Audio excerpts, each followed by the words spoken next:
जय श्री कृष्णा। राधे राधे। आज मैं एक कथा सुना रही हूँ निर्जला एकादशी का। भीमसेन और निर्जला एकादशी की पावन कथा।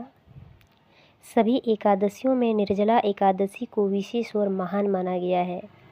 ऐसा कहा जाता है कि जो भक्त श्रद्धा और भक्ति से निर्जला एकादशी का व्रत करता है उसे वर्ष की सभी एकादशियों के व्रत का पुण्य प्राप्त होता है।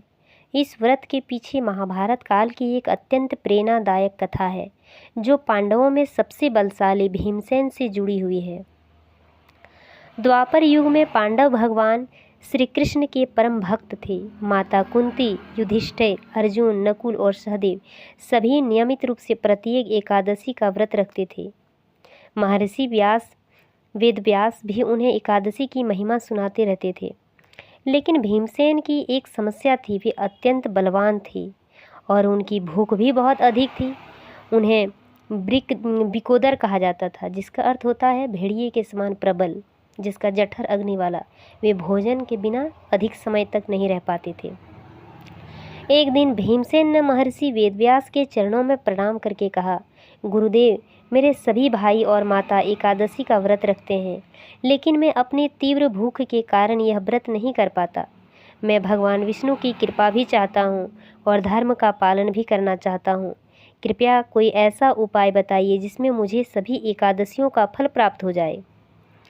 महर्षि वेदव्यास मुस्कुराए और बोले, हे भीम, यदि तुम वर्ष भर की 24 एकादशियों का व्रत नहीं कर सकते तो जेठ मास के शुक्ल पक्ष की एकादशी को निर्जला व्रत करो।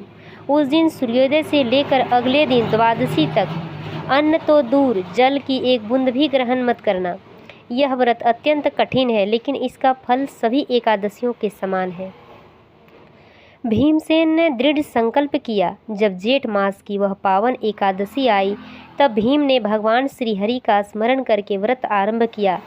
गर्मी का समय था, सूर्य की तपती किरणें धरती को झुलसा रही थी। प्यास बार बार उन्हें व्याकुल कर रही थी, लेकिन उन्होंने अपने संकल्प को नहीं छोड़ा। दिन बीतता गया, कभी उन्हें जल पीने का इच्छा होती, कभी भोजन की याद आती, लेकिन वे भगवान विष्णु का नाम जपते रहे। उन्होंने सोचा, यदि मेरे भाइयों और माता ने इतने व्रत किए हैं तो मैं भी एक दिन भगवान के लिए यह कठिन तपस्या अवश्य करूँगा। रात भी कठिनाई से बीती। अत्यंत द्वादशी का सूर्योदय हुआ।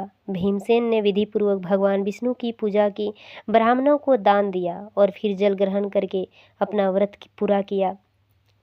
कथा कहती है कि उसी समय देवताओं ने आकाश से पुष्प वर्षा की। भगवान विष्णु अत्यंत प्रसन्न हुए और बोले, हे भीम, तुमने श्रद्धा और दृढ़ निश्चय से निर्जला एकादशी का व्रत किया। इसके प्रभाव से तुम्हें सभी एकादशियों के व्रत का पुण्य प्राप्त होगा। जो भी भक्त इस व्रत को सच्ची भक्ति से करेगा उसे भी महान पुण्य और मेरी विशेष कृपा प्राप्त होगी।